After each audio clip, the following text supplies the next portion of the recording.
పూరా local. Welcome to పూరా local.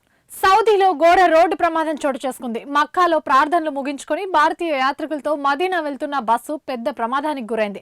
ఈ ప్రమాదంలో సుమారు 42 మంది సజీవ దహనమయ్యారు. అర్ధరాత్రి 1:30 ప్రాంతంలో ఓ డీజిల్ ట్యాంకర్ ను బస్సు ఢీకొట్టింది. దీంతో ఒక్కసారిగా మంటలు వ్యాపించాయి.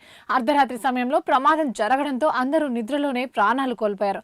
మృతుల్లో 20 మంది మహిళలు, 11 మంది చిన్నారులు ఉన్నట్టు అధికారులు గుర్తించారు. ఒకే కుటుంబానికి చెందిన వారు ఎక్కువ మంది ప్రాణాలు కోల్పోవడం విషాదకరం. సంఘటనకు సంబంధించిన సమాచారం అందుకున్న సౌదీ సహాయక బృందాలు హుటాహుటిన ఘటనా స్థలానికి చేరుకుని సహాయ చర్యలు చేపట్టాయి. గాయపడ్డ వారిని వెంటనే దగ్గరలోని ఆసుపత్రికి తరలించాయి. ఇండియన్ ఎంబసీ ఘటనపై ప్రత్యేకంగా దృష్టి సారించింది. హౌస్ కమిటీ ఇండియన్ ఎంబసీ బాధిత కుటుంబాలకు సహాయం అందించేందుకు తగిన చర్యలు కూడా తీసుకుంటుంది. ఇవి ఇప్పటివరకు అప్డేట్స్. మరిన్ని అప్డేట్స్ కోసం చూస్తూనే ఉండండి పూరా లోకల్.